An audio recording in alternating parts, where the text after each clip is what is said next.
All right, a long time ago, I raised a son to know his McQuarrie from his Kugler. Now we're turning our arguments into content. This is I Am Your Father, where Gen X meets Gen Z in hyperspace. Boom. How we doing? All right, I'm good. We're good. I'm going to do a quick introduction for us. I'm Graham. I'm Graham. This is my son, Braden. Yes. How are you, Braden? Doing great.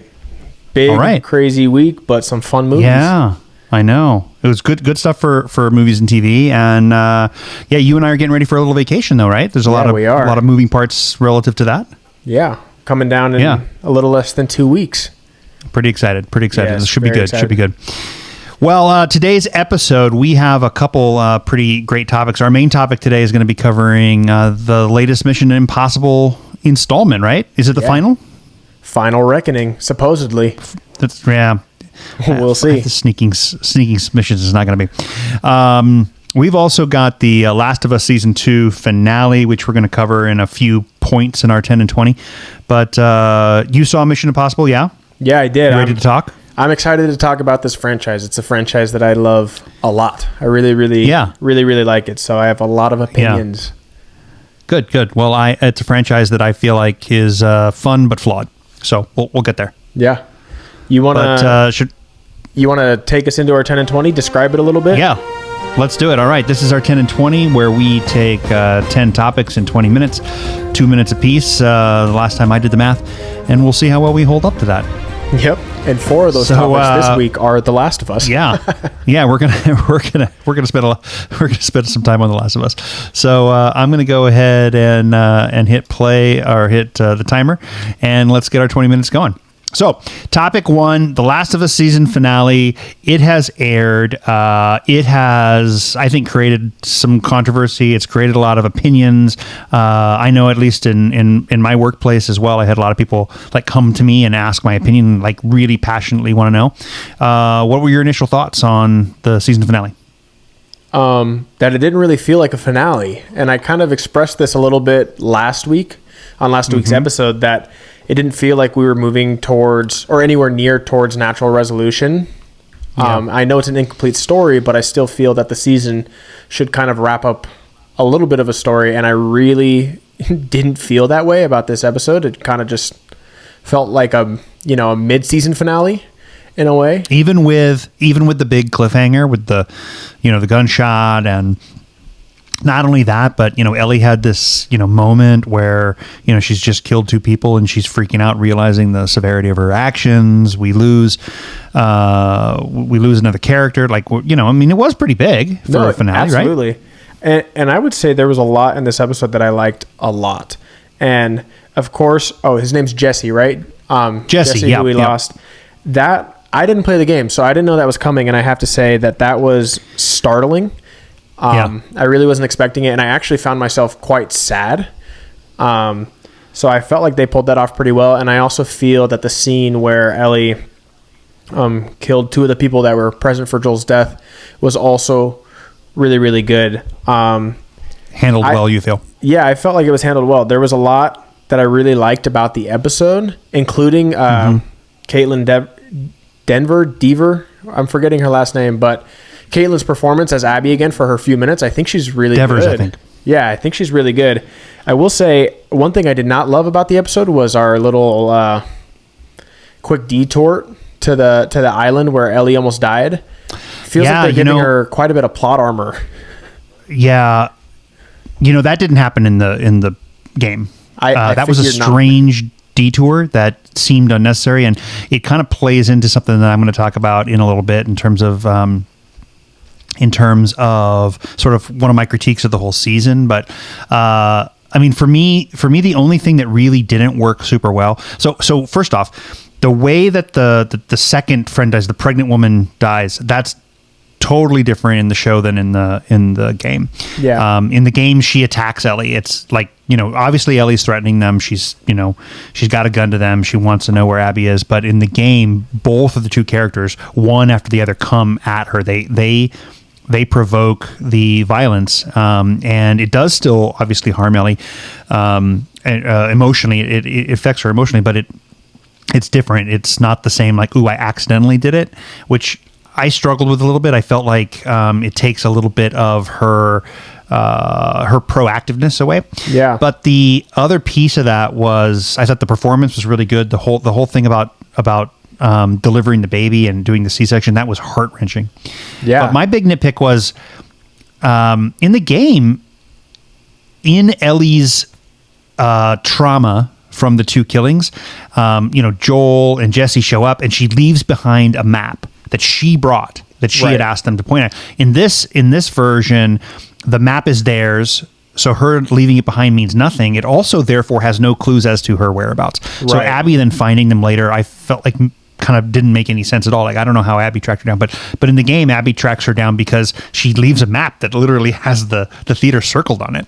Yeah. No, so that was definitely a strange decision to make. Yeah, so with some of the numbers that we're seeing that this finale had a 30% drop from the season 2 premiere in viewership and a 55% drop from the season 1 finale. Are people losing interest with this show, you think?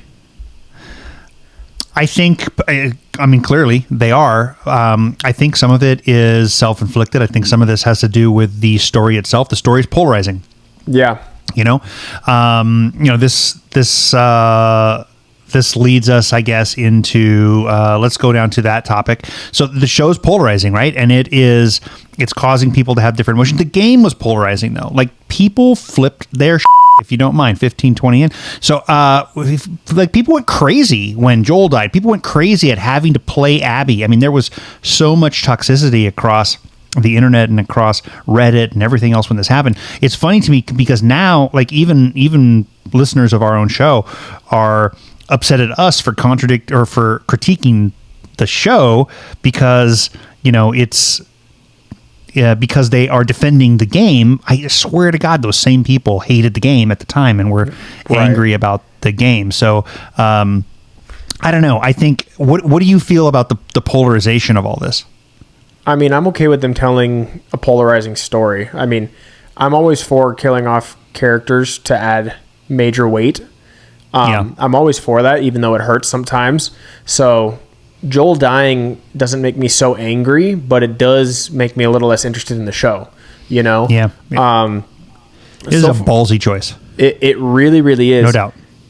I think I'm just getting a little frustrated with, and this has nothing to do with the performance, but just the writing. I feel like they're really writing Ellie to just be kind of incompetent and not really the force of nature that a lot of people seem to recognize her as in the game. And I agree. In the game she was decisive. In the game she was formidable. In the show, things are happening to her much more frequently, and she is stumbling into things and in a way that I feel like it takes her it takes her power away. Yeah, absolutely. And she's being saved way too often by convenience.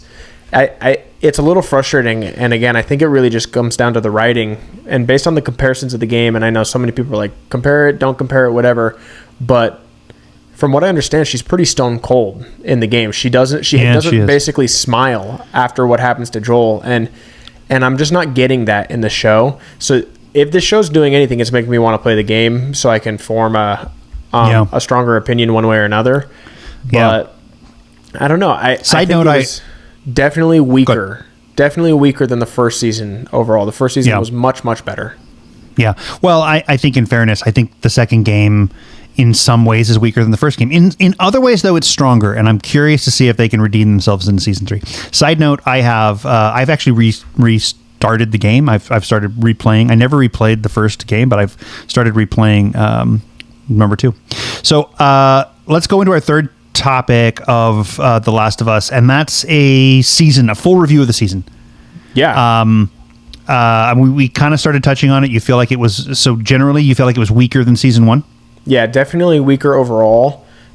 And there's a lot this season that I really like. I think they did a lot of things great, but I mean, my favorite episodes in this season have Joel, and that's he's just a really well-written character, very complex, and I appreciate that. And I'm not getting that as much from some of the other characters this season. And I feel like the first season just was paced much better. you know? Yeah, like that's a good point. This is almost like a Hobbit situation to me, where they're taking a book and squeezing or extending it into 3.5 hour movies. It's like the first season got a normal treatment. One season was one game, and now one game is going to become 3 seasons for the next batch, which I'm sure it's probably a little longer. Oh, are they saying 3 seasons for this game? That's interesting. They said they're not going to be able to wrap it up in 2 seasons. So I don't know. That feels like they're stretching. It depends. I agree with the pacing comment that you made. I think that the show is struggling in some ways because it's rushing. In other ways, I think it's succeeding by taking its time. Let me give you an example. Isaac is not a character we get a lot of screen time or introduction to in the game until significantly later. In fact, I don't think we even really meet him until after the scene that ends the season with Abby standing in the in Safeco Field in Seattle and looking out at the WLF. Right? I don't think we really meet Isaac at all until then. But they've taken their time and they've given us multiple scenes. They brought back an actor who voiced this character and did so well, and now we get to really see him and let him become somebody that we both sympathize with and are scared of. But then there's other things like there's other things though, like you mentioned this Ellie getting shipwrecked on Seraphite Island or whatever we're calling it, in a scene that basically kind of semi mirrors something that happens to Abby later in the game, only to then escape in 30 seconds and her boat's ready to go and then she completes the journey. It seemed totally unnecessary and totally rushed, and I didn't get it. Well, take that scene out of the episode and it's 5 minutes less and nothing's changed. Yeah, absolutely.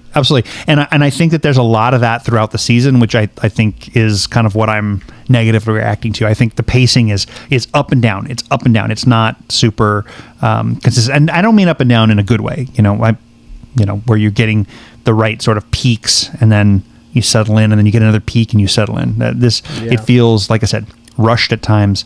That bothers me. Yeah. So, I'll just briefly take us into our last section of The Last of Us for this 10 and 20. And that's that reportedly season 3 will be following Abby, right? Go back a little bit in time. We're going to follow her up until at least the finale of season 2, probably beyond. And I have a sneaking suspicion that by the end of this show, we're all going to like Abby more than we like Ellie.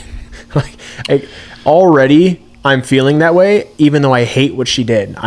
I find her a much more compelling character at this moment, and she's had very little time to even do that. So how do you feel? What do you think about that? Well, in many ways, I think we touched on this last week. They gave Abby a chance to be human in the show in ways that they did not at the start of the game. Yeah. And she was already clubbing Joel with a golf club before we really understood any motivation. And that didn't happen in the show. They gave us a little bit more. So yeah, we don't like what she did because we love Joel, but we also can relate to her own trauma. We can see the parallel traumas that she and Ellie both have. And I think that Caitlin Dever's performance is stronger than the performance that we got in the game for the character. So I agree with you. I think right now it feels wrong. We're all still experiencing PTSD over Joel's death, but I think that you're right. I think by the time we get toward the end of season 3, we're all going to be big fans of Abby in a way that I'm not sure any of us were in the game toward the end. Yeah, that's actually an interesting place to take the story and a little bit of a diversion from the original game. So I can respect that and even get a little excited for it. Yeah. All right. Are we ready to move off of The Last of Us and on to another topic? Yeah, let's do it. Introduce it. Go for it. Okay, I'll do it. Nope. So, Avengers Doomsday and Secret Wars have both been delayed till December of the year they were supposed to come out. So, December 2026 and December 2027. I would not be... Well, first of all, the Doomsday date falls on the same day that Dune Messiah is currently set to release. So... That could be another Barbenheimer situation, little Doomsday action, if you know what I mean. So that could be pretty exciting. That could be an awesome weekend at the movies, but I also would not be shocked if they end up getting delayed again till the next summers, and they just are trying to break it to us easy right now. For all we know, the Dune Messiah could also get delayed. Yeah, exactly. when this first came out and you kicked it over to me as something we should discuss, and my first reaction was, no, I don't want them competing each other. That's just stupid.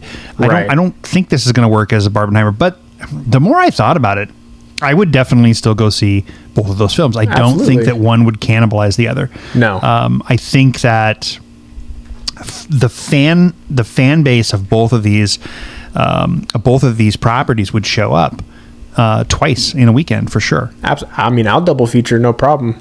So yeah. And as far as the actual delay, I'm kind of happy about it. I would much rather them just really take their time, not be on a rushed schedule, so they can hopefully fully realize their vision, give those VFX artists some time to do their job without, Let's definitely not rush them, starving themselves and depriving them of sleep.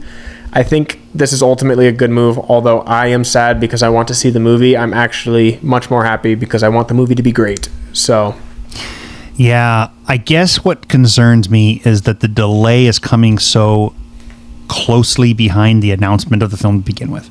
Like it's. I mean, we're only a few months separated from. No, that's not true. The cast announcement. Well, the cast. And no. I mean, I mean, I know we had the original RDJ on stage and everything, but I feel like we're, just within the last month we were talking about the live stream and the amount of people that were watching the reveal of the cast, and now a month later we're already delaying this out that far. Yeah, I mean, I wouldn't be so surprised if as they're shooting this, they are just being super sure. I'm sure they're floating out new ideas as they're filming and thinking this is a good idea. Let's have all these options, rather than like having to conform to this really tight schedule of filming, VFX, editing, all of this together in less than a year. I mean, that's pretty tight for a movie at this scale. It's going to be one of the most expensive movies ever made, one of the largest scale movies ever made. So I think ultimately,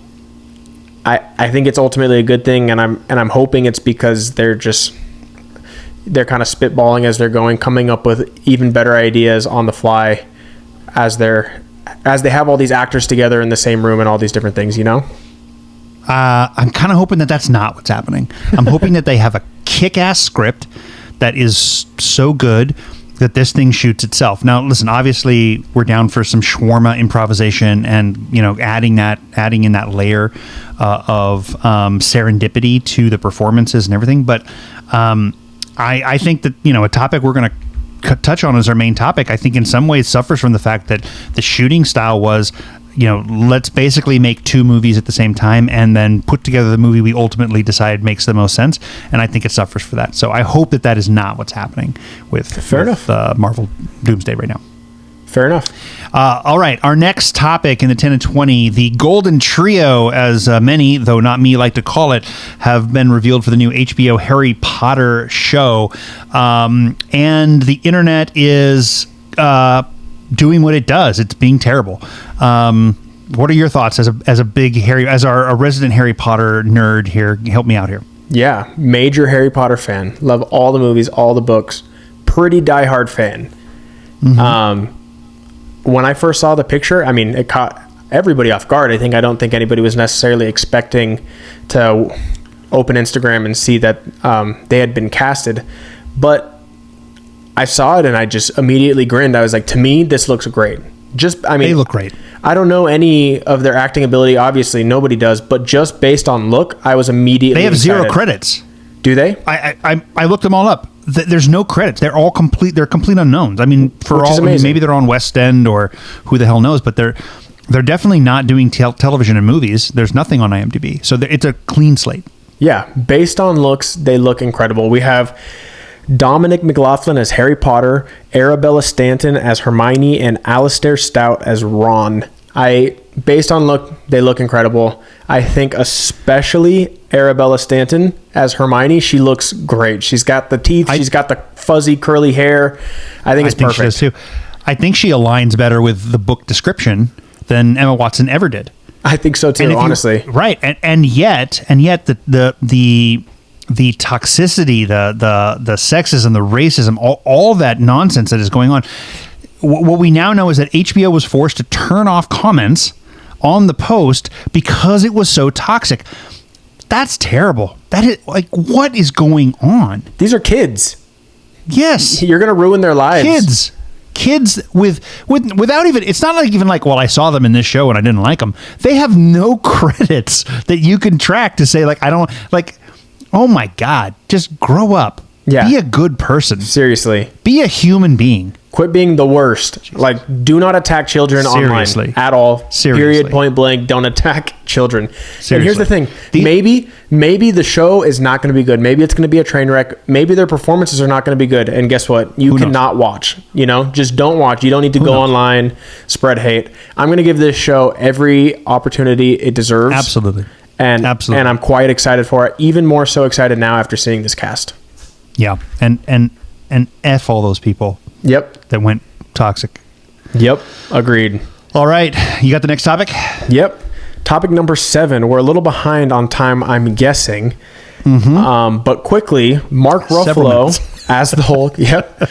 Mark Ruffalo as the Hulk is reportedly playing a prominent role in the upcoming Spider-Man Brand New Day. And I think this means a few things. Obviously, we know that Marvel has some kind of contract with Sony where, you know, one of their characters has to appear in the Spider-Man movies, which is sometimes a bummer. Sometimes I want to see a standalone Spider-Man movie, but this is one. I think it's more than that, though. It's specific to the Hulk too. They can't do a standalone Hulk movie. They can only include him. Right. It's both. Right. So they can't do a Spider-Man movie without another character, and they can't do a Hulk movie, but they can add Hulk into their movies. So it's kind of a weird little mixture we have going on here. But I personally am a little excited. I mean, I'm always a huge fan of the Hulk. I'm always hoping that Marvel does a little bit of a better job with him. So ultimately, and in fairness, they have yet to do a good job with a standalone Hulk movie. Honestly, they haven't really done it justice. The best Hulk we've got is Hulk as a sidekick. No, absolutely. So then, additionally, we have reportedly Scorpion returning from Homecoming before he was Scorpion, obviously. And then Martin Lee, Mr. Negative, maybe also being a villain in this movie. I think there's a few interesting dynamics we could see here. I'm hoping that we get something along the lines of the Hulk being separated from Banner, where, you know, Banner's free of the Hulk and we get just the Rage monster. I think that could be a really fun direction to take the Hulk finally. Just give us a real angry monster who's actually scary. I think that'd be pretty cool. But a lot of fans online were quick to point out that there's a run in the comics. Obviously, in the comics, there's a run where everybody forgets Peter Parker, similar to No Way Home, right? They forget Peter Parker and they just know Spider-Man, right? And there's an interesting comic run where Hulk actually remembers Peter because he was Banner when that happened. So Banner doesn't know Peter, but Hulk does. And I think that could be a fun, interesting thing that they could do there. I think there's lots to play around with here. And ultimately, I'm excited and I'm looking forward to see what they do. Have you seen or thought about any fan casting for Mr. Lee? You know, I've seen a few online. I can't remember any of them by name. It's not a character that I'm super in love with or super connected to, so I don't know that I have a super strong preference myself. I'm kind of leaning myself toward Steven Yeun from what am I going to like the Walking Dead and many other things, right? Yeah. I think he'd be great in this role. I think he's aged into it in a oddly. So I think he'd be great. That's kind of my hope. They obviously haven't announced it, but I think he would bring the right level of gravitas as well as comedy to the role. Yeah, no, that's a great take. I like that a lot. Yeah. I do. All right, I'll take us into 8 real quick. Also, we'll just touch on it for a quick second because there's not too much to talk about. But Batman and Deadpool are crossing over in a comic coming up here. It's officially announced. This is very strange crossover, if we're being honest. I mean, Batman being one of the more serious DC characters and Deadpool being the least serious. Little interesting. It's an interesting one, there's no doubt. Yeah, so it seems like there's one coming from Marvel and one coming from DC, right? In September and November? Yeah. Are you going to pick it up? 100%. It's, honestly, as much as I loved comics growing up, I aged into a world where I stopped buying graphic novels quite a long time ago and comics quite a long time ago. I don't know why. I mean, there's literature. I mean, there's great literature out there in this medium, but I haven't. I'm certain that this is going to be the thing that gets me back into into digesting this in this medium. I'm so pumped about it. I think it's cool. Yes, you're right. It is weird. I mean, you also have one character who will not take a life no matter what, right? Versus one who will take a life accidentally and not care. This is maybe the last crossover I would have ever expected. Yeah, it's a fascinating one. Honestly, I would have signed up first for Batman Iron Man crossover. Yeah, of course. I feel like there's obviously an interesting synergy with the two of them. But I'm down and I'm excited, and I think it is amazing. And I think it's a smart move on DC's part to get in on the Marvel game a little bit. And I would love to see this adapted into a film. It will probably never happen. Live action or animated? Oh, no, I want live action, but, I'm always down for good. Listen, the Batman animation is the best, I think, of any of the superhero animation that exists. And so I'm down for that, for sure. Yeah. Yeah, all right. For sure. Take us to number 9. Survivor 50 cast has been announced. This is fan selected, fan chosen. Fans are going to continue to get to figure out or influence how the season goes. Pretty great cast. You and I are both big Survivor fans. Little known fact that I don't know if you're aware, but the very first Survivor season ever was happening the summer that you were gestating, and I sort of binged that, and I have this really specific memory of Survivor and you as my son, but we've watched many seasons of Survivor together. We're both big fans. All right, so who are you most excited about? Who's missing? What are your take on the announcements for Survivor season 50, which, by the way, we still have to get through Survivor 49. Right. Yeah, which is interesting because there's a few contestants from 49 in 50. Yeah. And two, I'm feeling I think they said 2, yeah. Yeah. I'm feeling like I missed an opportunity a moment ago. I feel like as you were introducing this topic, I should have given you a little background music, just a little, hey, yo, yo, yo, yeah, or the horn, like, but, yeah, no, I mean, I am a big fan of a pretty specific era of Survivor, and that's pretty much season 17 through maybe the 20s. Oh, wow. You're getting very specific. Well, the truth is 17 is where I started. 17 through the 20s. Like you're not tuning in after 20. We've had 30 more seasons. No. The 20s, the end of 20s. So, and I've seen plenty of the other seasons, but I'm saying that 13 season run is probably my favorite. So that being said, the contestants that I'm most excited to see back are going to be Ozzy, Coach, Sari, and Aubrey. I like all of them. I've always been a big Ozzy fan. He never wins for we all love him, but yeah, he drops the ball. He drops the ball too much. He thinks with other things, and yeah. But I would love to see an Ozzy win. I highly doubt it. Coach is just made for TV. That guy is a nut. Coach is. He's good TV. Dude, side note real quick, on my TikTok feed lately, I don't know how it happened, but all of a sudden I'm just getting videos that Coach is posting of him just dancing. No. And this guy is the most unserious guy ever, but he thinks he's so serious. And it is just the funniest thing. I'm pretty sure he has the Tom Cruise disease. We're going to talk about this. He's very self-serious.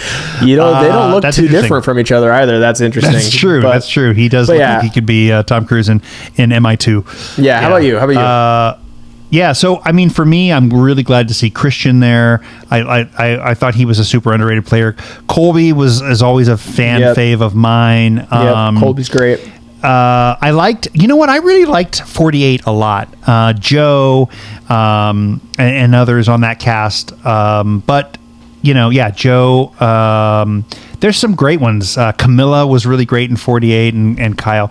I think what's really interesting, which I feel like we should cover, is Mike White is coming back. This is a guy who, since being on Survivor, he was successful. He was not super well known, but since Survivor, his appearance on Survivor, he has become the it guy in Hollywood. He writes and is a showrunner for one of the biggest and most important prestige television shows on TV with White Lotus, and he's coming back. It's crazy to me that he's doing this. This is a guy who does not take himself nearly as seriously as that show does, although that show does have some a little bit of tongue-in-cheek drama in it. But I'm excited to see Mike White come back as well. So there's a lot of good ones. Anybody that you feel like was snubbed, you wish they were on, you're not seeing them there. Yeah, I mean, there's so many people that I would love to see back. This is a super hot take. One of my favorite players to ever play the game was Russell Hantz. He is the ultimate villain, and his seasons are just about the most entertaining thing ever. I think he genuinely played some of the most interesting games. He changed the game of Survivor forever, truly, by finding out idols without hints. And I do think that he probably should have a win under his belt, but it's okay. I know he's probably never coming back. That's fine. And if he did, he wouldn't stand a chance. But yeah, I don't know. There's so many people I'd love to see back. I'm not the biggest fan of New Age Survivor. I think there's a lot of things. New Age? What are they calling it? What's the newest era? I don't know. It's like, I don't know. Just the new era. Just the post-COVID era. You know, your youngest sister and I basically watch Survivor every day. Like that's all she will watch. And so I dig it. And I think 48, the most recent season, was a great season. For me, the two big surprises to not be here are Sandra and Boston Rob. And hot take, I'm glad neither of them are on the show. Oh, I'm glad too. I'm over them, especially Boston Rob, but Sandra too. I'm over. I mean, I've never been a fan of Boston Rob. Can't stand him, and just really glad that they didn't bring him back, because I feel like they brought the two of them back far too frequently. I love Boston Rob, and I love Sandra too, but I'm glad they're not in this season. I agree. We've seen them enough. The queen is no longer going to be the queen after this one, so we'll see what happens. Yeah, I was also surprised that Pavardi and Rufus did not, or Poverty and Rufus did not make the cast either. But they've been brought back a lot, so it looked like they were trying to bring some other people back. I'm pumped. Yeah. I'm pumped for season 50. Be watching season 49 carefully to see who makes it. Yeah, absolutely. All right, we got one last topic before we jump into our main topic, and that is Lilo and Stitch. You saw the new live action version. I did not. It absolutely kicked Mission Impossible's ass. I did rewatch the original animation version this week, but tell me, what's the deal? Yeah, we both have the animated version rated pretty high. I gave it a 4.5. You give it a 4. Very good animated film, and honestly, super sweet. You just can't. It's just. It's so kind-hearted. It's so beautiful. It is a solid 4. It's a feel-good movie for sure. And and I have to say that the live action was just okay, as most of these are. They made some interesting changes. The internet's up in arms about a few of them. I won't get into them, but I'm pretty okay with a lot of the story changes that they made. But I think other than the main cast, I'm forgetting the names of the actors, but other than Lilo, Nani, and Stitch, everybody else I thought was pretty weak, and a lot of things just fell flat ultimately. So we don't really need to dive too much further into it. We are way past time, but ultimately, you don't need to see it. You'll never need to watch anything other than the animated version. Well, so as Lilo and Stitch came out in theaters, I rightfully watched the original version, and that's what I need. Yep. All right. Okay. Shall we get into our main topic for the episode? Yeah, that was a good 10 and 20, 10 and 30, yeah. 10 and 30, yes. Braden, your mission, should you choose to accept it, is to review Mission Impossible Final Reckoning, as well as the entire 8-film franchise. I accept. But this mission, this message will self-destruct. Okay. I'll get out of here then. But yeah, I mean, we both saw Final Reckoning in theaters. Yeah. I think you started it about an hour before I did, or something like that. Yeah. And did you get the IMAX? I did not get the IMAX. I don't have very much money. I I went ahead and utilized my Gen X disposable income and went for the IMAX. It was worth it. I think the IMAX was the way to go for sure. I'm really sure that it was. Yeah, I'll say this: there's actually not a Mission Impossible movie that I don't like. I enjoy all of them. There are a few that I enjoy much less and won't revisit very often, but I think they're all good. This one I thought was good. I think there's a lot in this movie that is incredible and groundbreaking and feats that won't be beaten for a very long time. And I think there's also a lot in this movie that is lazy and overindulgent and poorly written. And it was a really mixed bag for me. Every time something amazing happened, something that I didn't like happened right after it. And so it was very mixed bag for me.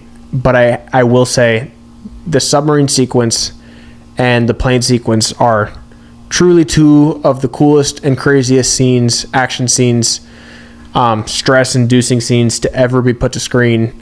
And whether you're a fan of Tom Cruise's acting ability or not, you cannot deny his dedication to doing things that have never been done before on film for the enjoyment of the audience. And that is pretty dang awesome. Yeah, I think as all sizzle and no steak. There was, yes, those two sequences were great. You add those two sequences up, you're talking about 30 minutes of a 2 hour and 38 minute movie or whatever it was. Longer. 2 hours and 49 minutes, I think. Yeah, so you've got 2 hours and 20 minutes worth of nonsense. That is sort of sandwiching in these two amazing set pieces, amazing action sequences, no doubt. I mean, as he's hanging from that plane, I'm thinking to myself that he actually died, and we've been seeing an AI Tom Cruise do all the interviews at this point. But seriously, but then like they, to sum it all up with put it in a nutshell here. That submarine sequence finishes with him stripping down to his boxers and swimming 500 feet to the surface, basically naked, in the frickin' Arctic. It's like it would just they'd get you all set up, and then they would just do something that was so unbelievable or so stupid or so unnecessary that those two highs, really, and that's what it comes down to, two highs for a whole lot of low. Yeah, I mean, I agree. At what point is Ethan Hunt just completely unbelievable and completely superhuman? I mean, it's almost funny because in some of these other movies, Alec Baldwin's character and some other characters are talking about Ethan Hunt as destiny incarnate, and there's not a place on earth you can hide that Ethan won't reach, and all these different things, and they talk about him as if he's God. And somehow this scene was more ridiculous in terms of the way that it ended. I'm just sitting there watching. I'm like, this is one of the coolest scenes I've ever seen in a movie. Like, my heart was racing. And for it to end where I literally was confused. I was like, wait, was he only 50 feet underwater, or was he 500, 600, 700 feet underwater? Super confusing. It was very strange. People are arguing, was it 500 feet? Was it 1,200 feet? Well, people can't figure it out, and that's, I think, it comes down to the script.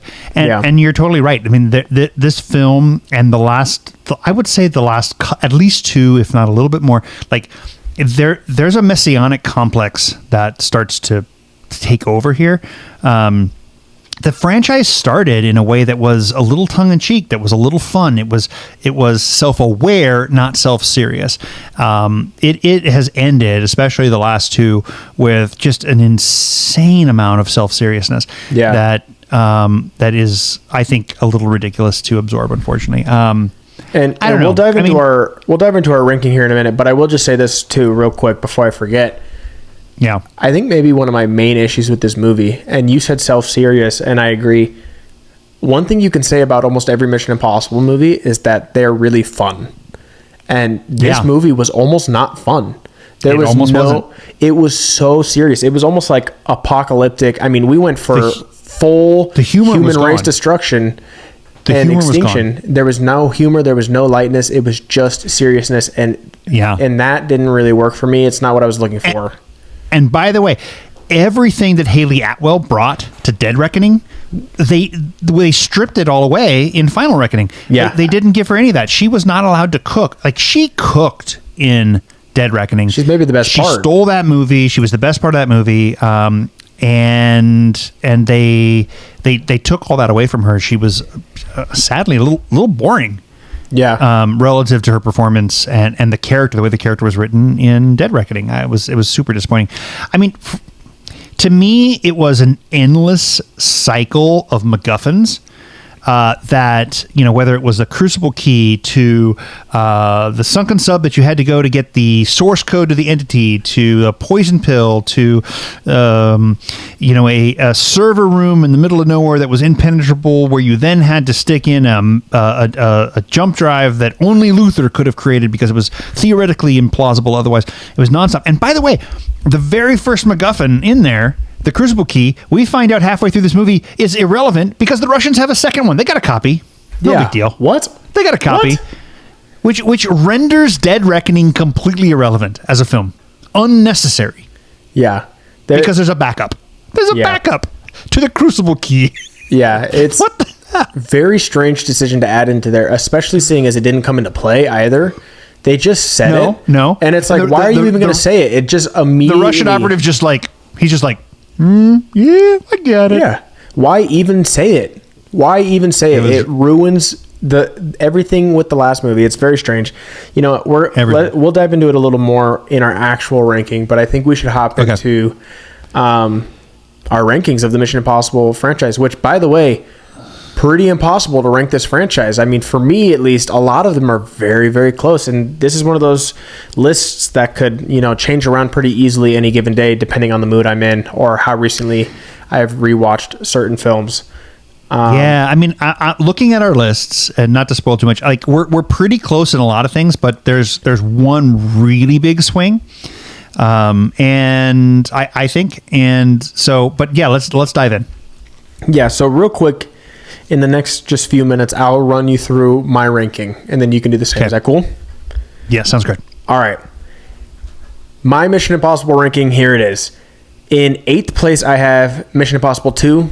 This movie is not the best. It's very sexy, but and it's very fun, but it doesn't really feel like Mission Impossible. Yep. Doesn't feel like Mission Impossible too much at all. I don't have too much to say about it.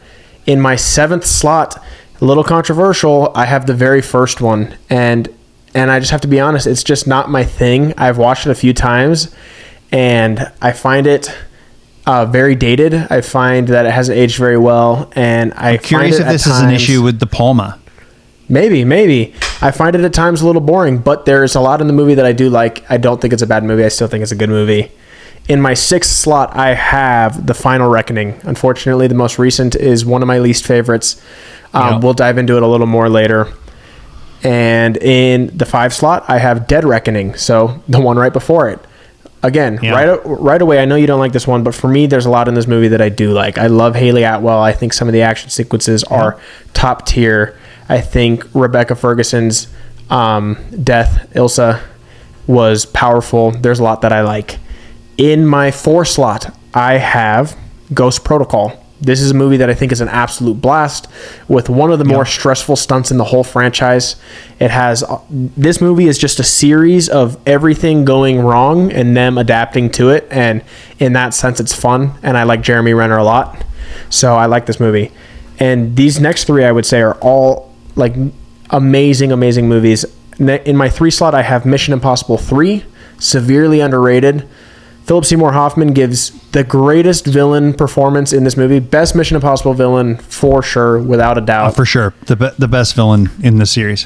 Very good movie, very underrated. Rewatch it if you disagree. I promise you it's good. And I think Abrams brings a totally the right tone to this series. Yeah, absolutely. I agree. And we'll dive into it a bit more. But in 2, I have Rogue Nation. For the longest time, this was my favorite. I think it's really great. I think it has some of the best mask reveals. I think it has some of the best stunts. I think Rebecca Ferguson being introduced into the franchise was one of the best things for the whole franchise. I think her character is one of my favorites. I love this movie. I think it's phenomenal. And my brand new favorite, it never was my favorite until the most recent rewatch, and I realized it's perfect, is Fallout. Fallout is my number one Mission Impossible movie. I mean, Henry Cavill, do I need to say much more? He loads his arms. I gave it a 5. I did. I think it might be a perfect action movie. Lots of amazing twists and turns. It's shot beautifully. I think if you rewatched it, you would be surprised at how differently it's shot from some of the other Mission Impossible movies. There's so much about this movie that I think is incredible. And that is my Mission Impossible ranking. We're going to dive deeper in a minute, but what is yours? All right, let's go through. I agree in the last place slot is Mission Impossible 2. It is ridiculous, smothered in ridiculous sauce at times. It has probably the worst set of villains in the series. They're just it's just unbelievable. And then, throwing motorcycles at people, I don't know. It was an opportunity for Tom Cruise to grow his hair long and flip it around. Best hair though. In the number 7 slot, I have Dead Reckoning. This movie actually made me nauseous. I said it in my review. I found the pacing and the editing to be disjoining in a way that I actually found myself to be nauseous. Not only that, but I also feel like the concept of the entity as a villain, as the supervillain, is so ridiculous and outdated. Not ridiculous in the sense that, are we all afraid of AI to a certain extent? Yes, but ridiculous in the sense of how seriously this movie took that, and it carries into Final Reckoning as if they just invented the concept and told us for the first time that AI was something we should pay attention to. Nope. Yeah. Hello, James Cameron wants credit for this. Come on, stop pretending like you just made this up. So, in the number 6 slot, I have Final Reckoning. I think it's slightly better than Dead Reckoning. It didn't make me nauseous, but it's worse in other ways. It was really hard for me to decide between this in the 6 and 7 slot between these two. But I think that unfortunately, this series is ending with some of the lowest lows we've had. In the 5 slot, I've got Ghost Protocol. I agree, it's great. I have fun with Ghost Protocol, and I say it's great. I mean, it's great relative to the series. I think I gave it a 2.5. I think it's better than most of these others. I think that it is fascinating that this is the second franchise that tried to reboot with Jeremy Renner and then walked away from him. It's really kind of sad because I'm a big Jeremy Renner fan, and I think he's good in both the Bourne reboot, and I think he's good in these as well. I think he's the right choice. It's sad to me that this doesn't work and move on from him. Yeah. In the number 4 slot, I have the original Mission Impossible. I think it's solid. I still really like it. I remember how much I enjoyed it and how different it was than anything else we were getting in the action genre at the time. I am a fan of De Palma. I know that he really hasn't worked at all in your lifetime outside of this, and then this was before your lifetime. So I get why his style, which is really specific, maybe doesn't work for you, but I like this movie. I think it's good. In the 3 slot, I have Rogue Nation. I think just one below yours. I think this is great. And I really enjoy it as well. I think having Renner a second time, the introduction of Rebecca Ferguson, there's a lot of reasons to like this film. In the 2 slot, I have MI3. You mentioned it being underrated. I don't think it's underrated. I think it's one of the best in the franchise. I agree with you about Philip Seymour Hoffman being the best villain that we ever had. I think that Abrams brought exactly the right tone to this franchise, and I wish that they had kept him on. I think he would have been a better director for the rest of the franchise than McQuarrie or anybody else that was involved. And then to finalize my list, I agree with you. I think Fallout is the best of the series. I'm still surprised that I feel that way. I've watched it a few times now, and I think you're right. I think surprisingly, Henry Cavill's inclusion in this really ups the ante in a surprising way. Yeah. That's a great ranking. And real quick for the listeners, I mean, listen to this guy. You can't really believe anything he says. He says a movie's great, and you check his letterbox, and he has 2.5 stars on it. He doesn't even know what he believes. So it's relative. It's relative to the franchise. Relative to the franchise. Listen, dude, you just have to rank. Honestly, You just have to rank things, all things relative to each other or disconnected. I mean, at the end of the day, it's like, for what it is, these are great. I don't know. Do you just not like fun? What is it? Well, there's an extent of that. There's an extent to that, but I think that I got to look this up here. But I think that even Fallout, I think I gave it a 3.5. So my top in the whole franchise is a 3.5, and I guess that really comes down to what it is. I think this is a 3-star franchise. I think you are so mistaken and so wrong. This is one of my favorite franchises. For me, this franchise barely misses. I think overall, if you're willing to just have a great time, you're going to have a great time. And I think some of these movies are phenomenal movies, like truly phenomenal. These movies do things that have never been done before. In a lot of ways, like they're pioneering the way for movies moving forward in a similar way to James Cameron, as he's inventing new technology. As he's inventing new technology to film these movies. These people are just upping the ante on what's possible to film in terms in of frame. stunts. In terms of stunts, yes, I feel like this movie does a great job with stunts. But to me, this falls into the same category as the Transformers movies, the Fast and the Furious movies. Get out of here! It is high octane Michael Bay bullshit that you have to take with a grain of salt. And there's only so much you can do. So when we get to the Dead Reckoning and Final Reckoning versions, where it stops remembering to be fun and it just wants to like scold us for liking the internet, come on, I'm done. No, that's just a load of crap. It really is. I'm sorry. And for the record, Dead Reckoning is fun. It's just not great, but it is still fun. It's only this most recent movie where they really lose the fun. But listen, we'll get into it. But I think you couldn't be more wrong. When are we getting into it? We're into it right now. Right now. But let's run through our rankings again. We'll touch on each of the movies, give each of them 2 to 3 minutes, and dive a little deeper into them. I mean, let's just start. I mean, we don't even really need to touch on Mission Impossible 2, if I'm being honest. I don't feel like talking about it. I basically said what I needed to. It's not a good film, honestly. It's not a good film. Yeah, I said what I needed to say. Great Tom Cruise hair, some cool stunts, but beyond that, I don't ever want to rewatch this one, honestly. I mean, this was a movie designed to sell sunglasses and motorcycles, and that's what it comes down to. Like you watch it. I mean, I this was John Woo, right? This was the John Woo one? Yeah. Yeah. So I mean, I feel like this is just like, it's a total misuse of John Woo. Like I don't know. It was like John Woo, but by the way, don't forget you have to make Tom Cruise look sexy. It just, I don't know. It doesn't work. It doesn't work for me at all. The franchise really takes off after this one, in my opinion. And so real quick, let's touch on. Because you don't like the first one either. Yeah. Well, it's not that I don't like the first one. I do like the first one. I would say I don't like the second one. But I'd say all the others... I don't like it either. I would say all the other ones I do like, at least to an extent. And I would say, and granted, I have rewatched all of these recently, except the first two. So there's a chance I rewatched the first one, which I really was trying to do before this episode, but I didn't get to it. Yeah. But there's a chance I rewatched the first one and it jumps up. There's a real possibility. But based on my memory... I don't think it's going to happen for number 2. No, it's not. But based on my memory, Mission Impossible, the first one, is not my favorite. It has some really great stuff. It is fun. I think it does get a little boring and slow at times. And this is a complaint you hear me make somewhat often. And the funny thing is some of my favorite movies are slow burns. Yeah. I think at the end of the day, there's a difference between being a slow burn and paced really well and building intrigue very well, and then a movie being boring at times. And for me, one of the worst things a movie can be is boring. I'd rather it be bad than boring, So yeah.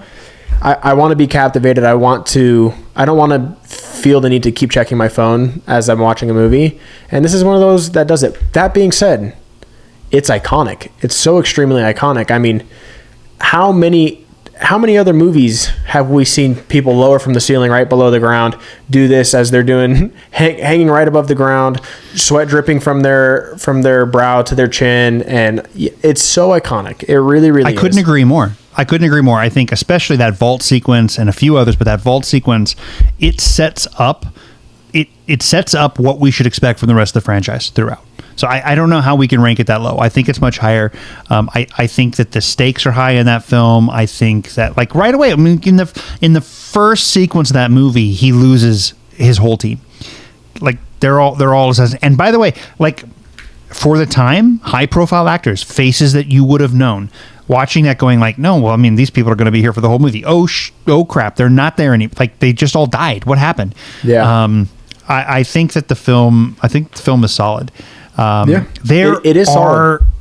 There are like De Palma's directing choices. He's odd with the camera, but he always is. He loves to get that camera like super close in somebody's face at a weird angle, and and he loves to direct his actors like Kittredge to be super over the top and chewing up that scenery. It works. It works for me. I like it. Yeah, totally fair. Let's touch on your number 7, Dead Reckoning. Yeah, let's dive into it a little bit.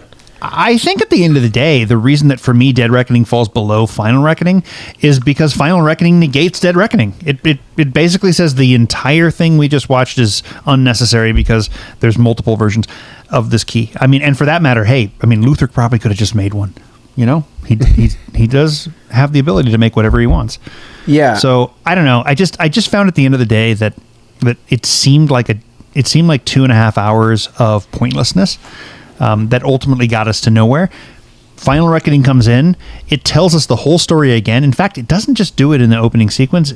We get like 30 minutes of retelling of Dead Reckoning. And so to me, it kind of just makes Dead Reckoning unnecessary.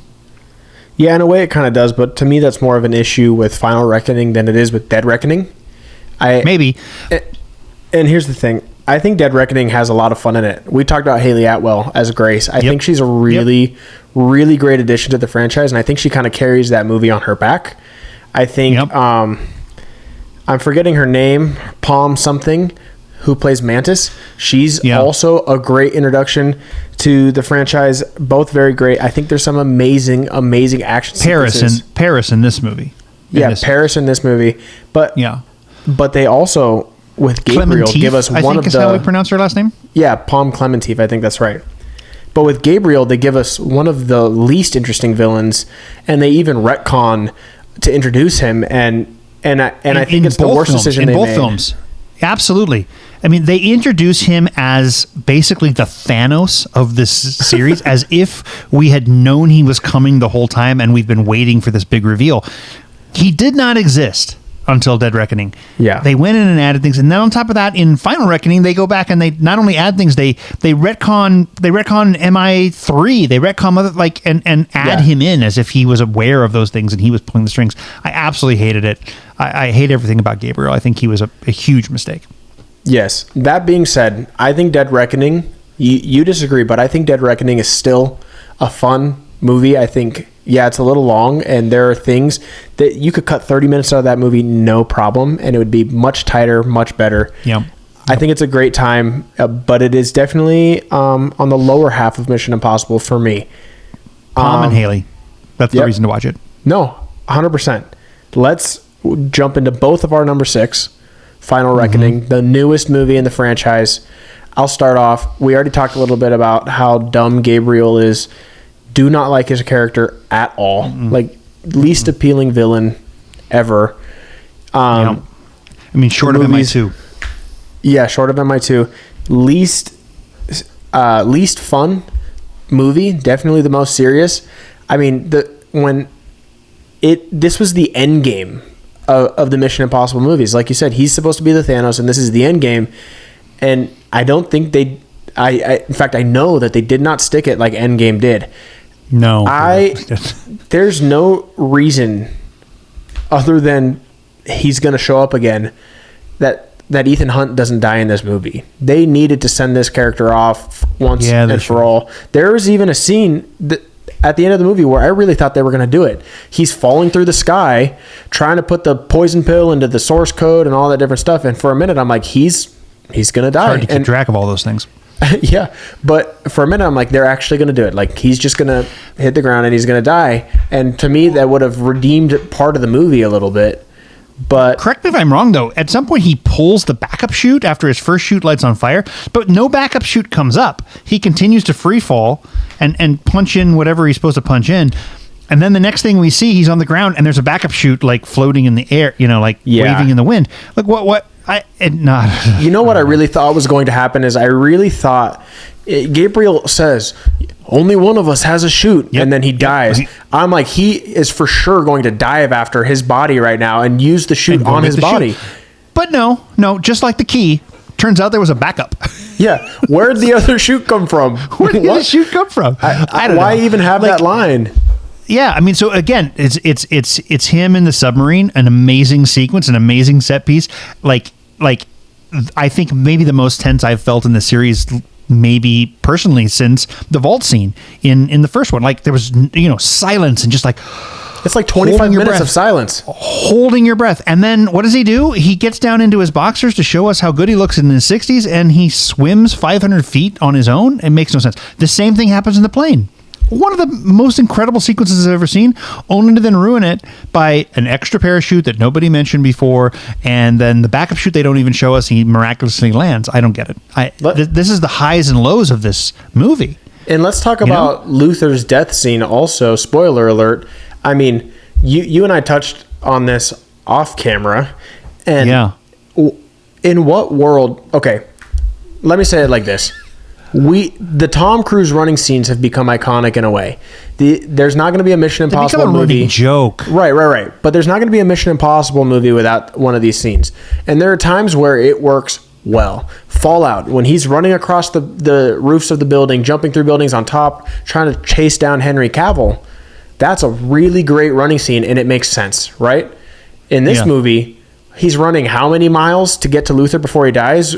Just on empty streets? Across the entire city of London. With empty streets. Like, you're telling me he's not going to grab a car to get to his friend sooner? And he knows that the time is ticking. Like, he knows he has no time. Yeah. Right? Hop on a damn motorcycle. Do something. Like, why is he running? Yeah. And he gets there minutes late. Well, big surprise, dude. I guess you didn't run fast enough. Yeah. Lots of just very confusing decisions in this movie. And I'll say this. Last thing I'll say about this movie. There's so much good in this movie. There really is. And if you shaved an hour, legitimately a full hour off this movie, I think it could have been incredible. I really do. But the fact that you can... Probably right. But isn't that insane? Like, usually movies could do with like 10 to 20 minutes shaved off. Like, they needed to cut this movie almost in half for it to actually feel paced well, cohesive, all of that good stuff. There's good stuff here, but man, it was kind of a mess. All right, my last 2 points on this film. One, I don't understand the concept of the entity as the supervillain. To me, feels like Tom Cruise telling us all why we should sign up for Scientology. Like the world is falling apart. If only people just would show up and go to movies that I make instead of stream things. And you guys should, like, he literally at one point is in the fight for his life, and he stops to tell the person they shouldn't look at the internet so much. Yeah. Like, bad line. This kind of nonsense. Like, it was a really bad line. But I think that the problem is that he really feels like this is a revolutionary concept, and it's not. Right. It's not. It's definitely not. And all the other movies that have come before it, whether it's the Terminator series or the Matrix series or anything else where we've touched on this concept, like they brought something new. Final Reckoning doesn't bring anything new. Dead Reckoning doesn't bring anything new to this topic. So I don't know. Actually, I will say. Oh no, you had one more point. Go ahead. Yeah. So my last point here is that there's also this habit that McQuarrie and Cruise have gotten into with this storytelling. We really start to see it in Dead Reckoning, although I think it happens in a few of the other films as well. But it's so bad in Final Reckoning, where somebody walks into a room, they need to understand what's happening, and exposition is delivered by like 6 people in a circle. Yeah. And it cuts to this thing where everyone seems to know what's going on except the lead character, and they all have the perfect ability to explain certain details right in the right order, and the camera just kind of cuts between these different people to give them all their screen time. And you combine that with all this like pretty distracting, I feel like, casting of character actors from television in all these different roles. Like this honestly, Final Reckoning is loaded with good actors, with good actors, many of whom get like 3 to 5 lines. They're just there to deliver exposition. it drove me nuts. There's got to be a smarter way to give exposition than this, like, go in a circle and we all explain what's happening step by step as if we rehearsed it. Yeah. I mean, for me, that doesn't bug me as much. I get that it maybe holds it back from being, like, more cleverly written, but it's just kind of like one of the things you come to expect in a Mission Impossible movie that, for me, is somewhat fun. I mean, an example of other movies that kind of do this are Oceans. The Oceans movies do this same thing, you know? And it's one of those things where I think it kind of just comes with the vibe of the movie, you know? And so for me, it doesn't bug me as much. And I know you'll say that Oceans do it better and all these things, but I get it. For me, it's something to expect in a Mission Impossible movie, and it doesn't really take away from the experience for me too much. But I will say this was the most distracting one, and there was a scene in this movie. It took me a solid 30 seconds to realize that we were jumping between two different locations during an exposition scene. I was confused. Two different locations, potentially even two different times. And listen, there's no excuse for bad writing. This is a guy who wrote The Usual Suspects. Come on. Like, this guy knows how to write. This is not it. It's not it. All right. We should finish up our list. We are at the 105 mark. Yeah, let's touch quickly on Ghost Protocol. Your 5, my 4. Great movie. When he climbs, what's it called? The Burj Khalifa. Tallest building in the world. Absolute nut job. That, to me, is one of the stunts in these movies that gets my hands sweaty. I know, I get it. He's strapped in, all these different things. I mean, he's always safe to an extent when he's doing these stunts, but man, heights like that just make me sweat. I used to rock climb quite a bit, and I kind of got over that fear a little bit, but it's still scary, like being up high with the risk of falling. It's even when you're harnessed in. So watching scenes like that make me sweaty. I mentioned earlier. Team too. Yeah. Sorry. No, you're good. I mentioned earlier that this is a series of events of everything going wrong and them having to react and adapt. And there's something about the layout of this movie that I really enjoy in that sense, where every time there's a plan in place, something goes wrong, and then something else, and then something else, and then something else, and they keep adapting, and they win. And it's just really fun. To me, this is a really fun movie. Yeah, I agree. I think it's solid. This is our introduction to Benji, right? In this film? No. And I think... No? Am I... Oh, I swear this was our first Benji movie.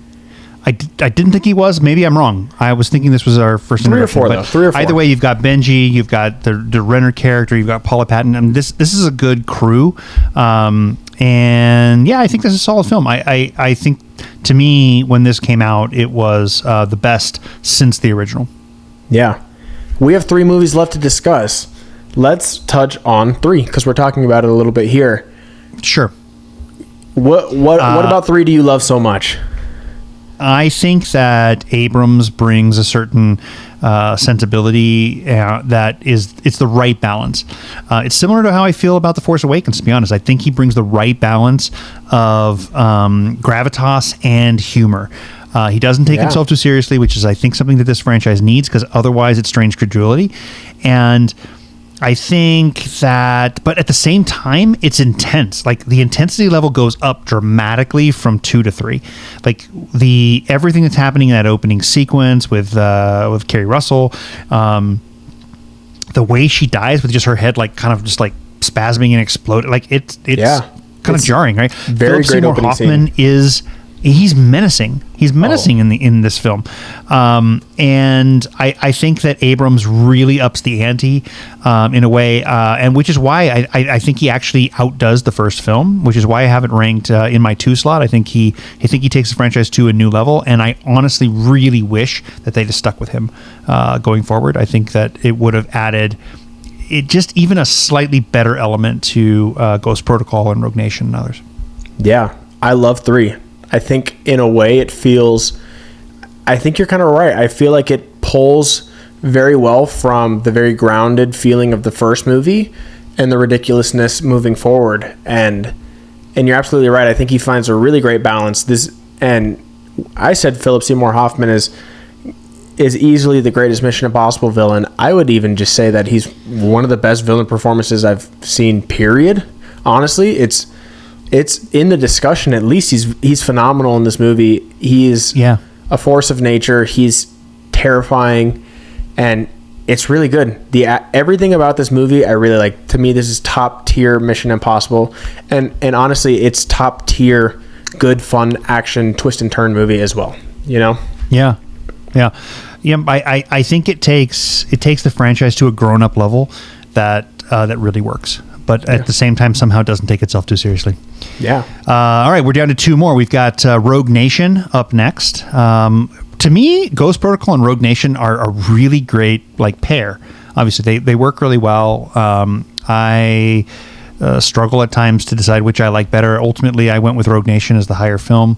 Again, I really appreciate Renner's performance here, and I think the inclusion of Rebecca Ferguson and others in this film really take it to another level. I think Rogue Nation is a lot of fun. I mean, again, to me, it's a 3-star, but that's a good movie. I like it. Yeah, for me, like I said, the longest time this was my favorite, and you said Ghost Protocol and Rogue Nation are a great pair, and I would say then Fallout additionally. To me, it's a trilogy. That's a trilogy right there. Good point. And I think they're all phenomenal. Rogue Nation has just, again, these underwater sequences are terrifying. It has an amazing hold your breath sequence in this movie. It has some amazing, for me, I don't have a huge interest in car chases normally. It's not something that I find super interesting in movies. When we cut to a car chase, I usually kind of check out a little bit. Not in this movie. It has 2 or 3 amazing car and motorcycle chase sequences that I think are just like heart thumping the whole time. You feel like you're in danger watching it.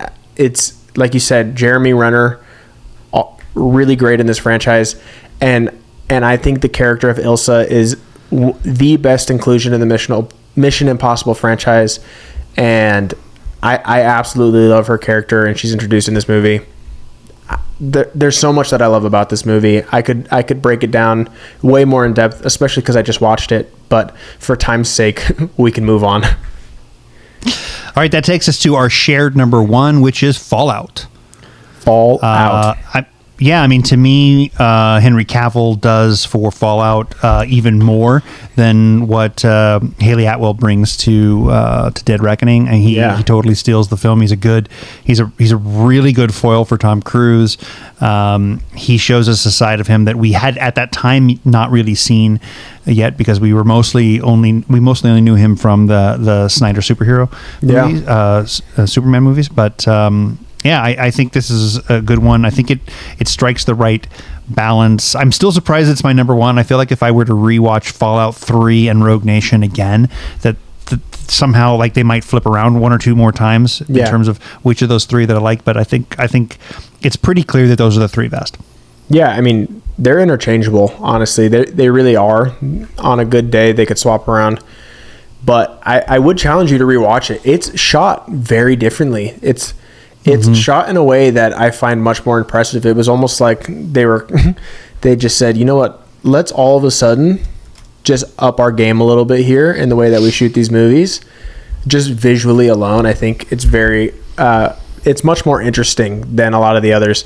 And like you said, Henry Cavill, he steals the show. To me, this is one of those lightning in a bottle decisions that they made here by bringing him into this franchise. It just works. It works really, really well.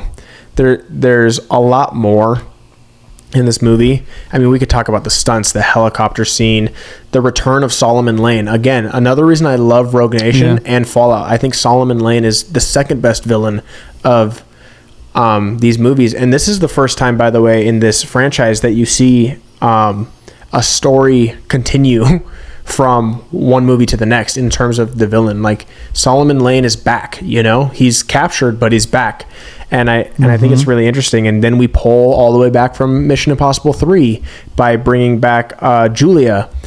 There's a lot in this movie that works. To me, I think we're going to look back at Fallout as one of the greatest action movies, truly. And I would challenge you to rewatch it. I think it's great. I think it's really, really great. I think it's a near perfect action movie. I think that McQuarrie is super hit or miss as a director. He's got both Rogue Nation and Fallout under his belt, but then, he's only directed 6 films. He's much more prolific as a writer than he is as a director. He's only directed 6 films. He's got Fallout and Rogue Nation, but then he's also got the 2 Reckoning films, which neither of us think are particularly good. And then the other 2 movies on his CV there are Jack Reacher, which I don't think is very good, and The Way of the Gun, which I think is even worse. It's an old Ryan Phillippe film. So it's fascinating to me that he did pull off Fallout in such a good way, because I think it's far and away his best film. Yeah, he did well. It's his best movie. It really is, without a doubt. And I think we did pretty good ranking those movies. I think that's a wrap on the Mission Impossible franchise. I know, give it a few years, we'll be back here again recording a new episode because they made another one. All right, so do you think, so let's just quickly, let's put a bet on this. Is it sequel or is it reboot? I think it's both. I think they're going to reboot with a new lead actor, and Ethan Hunt will be in it, at least for cameos. I mean, there's no other reason to keep his character alive. And real quick, I'll just touch on it one more time. That's one of the things that I hated about Dead Reckoning. I hated the last scene. I felt no resolution whatsoever. I felt, I mean, they just all look like smile at each other and walk their separate ways. Like, Ethan Hunt is clearly been written as the character that can't walk away, you know? So you're telling me that he's walking away? He's not. He's going to be back, you know? So absolutely, they're going to make another one. They're going to find their new leading man. It might be a few years, and it definitely should be. Give it some time to breathe. I would say maybe be done, but give it some time to breathe, and we know Tom Cruise is coming back. It's okay. Yeah, I mean, we've seen that same ending in a number of the other films where they all kind of slowly meet up with each other on some pier or some square or some other, and they look loving at the camera and they kind of nod and then they look away and then they come back they disappear. I mean, it's, so they ended it the same way. All right. Well, that concludes our final topic. Why don't we wrap up the episode with a little bit of homework and to see where we landed. We each watched a film the other one recommended. And I'll start off. You gave me Tick, Tick, Boom. Yeah. Directed by Lin-Manuel Miranda, starring Andrew Garfield. I loved it. I thought it was fantastic. It's been on my list for a long time. This was kind of tailor-made for me, honestly. You made a really good choice for me.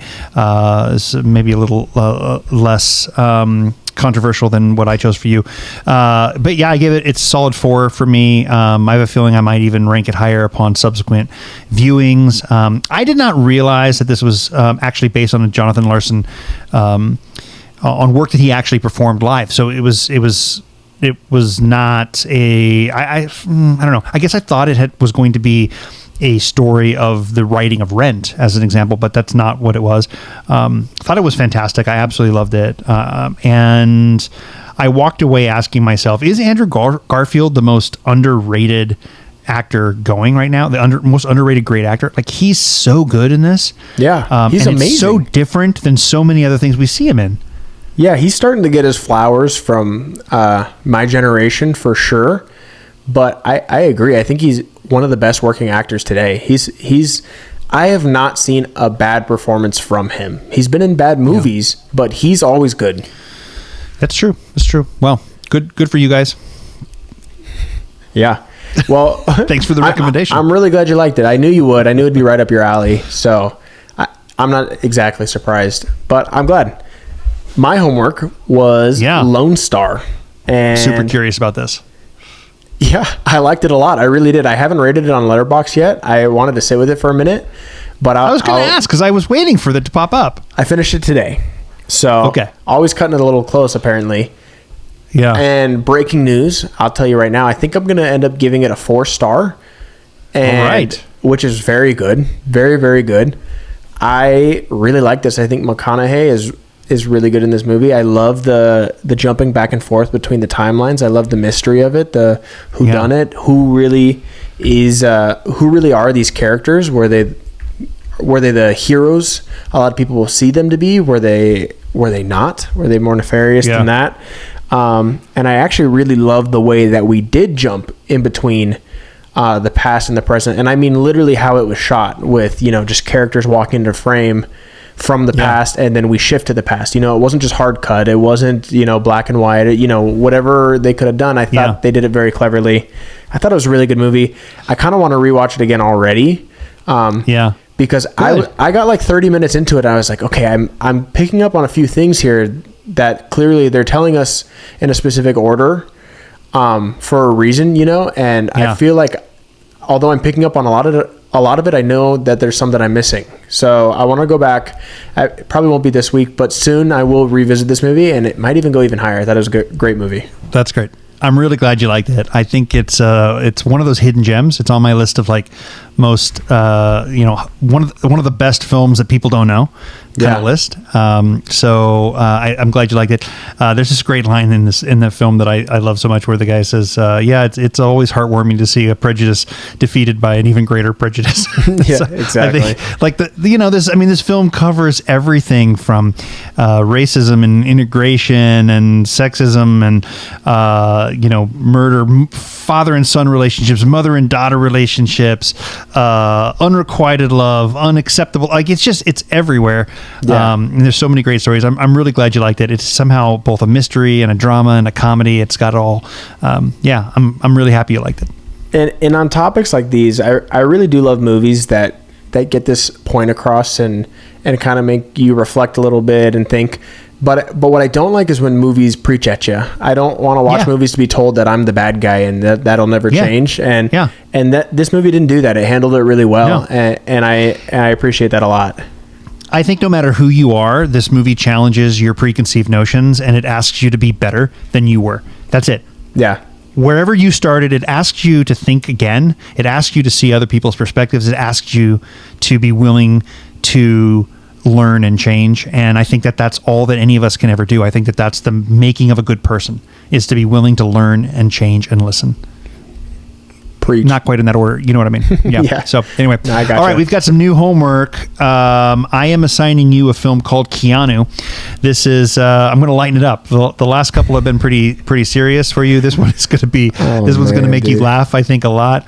I think you're going to like this way more than you're anticipating. This is a Key and Peele film, and it is also about a cat named after Mr. Reeves. And I think that you're gonna find this. I think you're gonna find it funny. I'm either gonna find it hilarious. I'm either gonna find it hilarious or hate it. It's gonna be one of the two. I'm hoping to find it hilarious. You have experience with Key and Peele, though, right? Yeah, of course. Do you enjoy their humor? I do. For the most part. Good. It's sometimes ridiculous, but I'm excited. Listen, don't go into this trying to take it seriously. No, for sure. I've already seen the poster. I'm not taking it seriously. I'm hoping to just laugh. Your homework. You ready? We're going to go a little bit of a different direction as well with a documentary.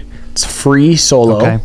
Yeah. It is a documentary about climbing, specifically free soloing, which is climbing without any rope or harness. It follows Alex Honnold, somebody who I've actually met in real life at my local climbing gym. He lives in Vegas, so pretty cool. And he goes for the record free solo, the longest, furthest climb, not being roped in. And I think it's phenomenal. I think you don't need to be a climber to appreciate this at all. I think you could just be a person recognizing how dangerous and crazy this is. And not only does it dive into the actual climb, but it dives into his psyche and his relationships and all these factors. And I think it's really interesting. I think you're going to appreciate it. And I think your hands are going to get sweaty. Good. Yeah. Available on Disney Plus? Yep, Disney Plus. Okay, sounds good.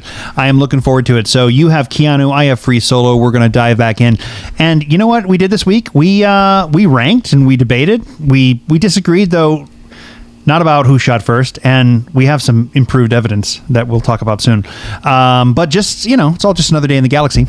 Absolutely. So whether you're Gen X or Gen Z or somewhere lost in the timeline, please continue to listen, like, share, and subscribe to I Am Your Father. I am your father. All right. And until the next episode, remember that with great power comes a great second breakfast. I am getting a little hungry, but winter is also coming. So may the force live long and prosper with you, my friend. Because we can do this all day. Boom. All right. Peace. Good episode, son. Yes. Talk to you later.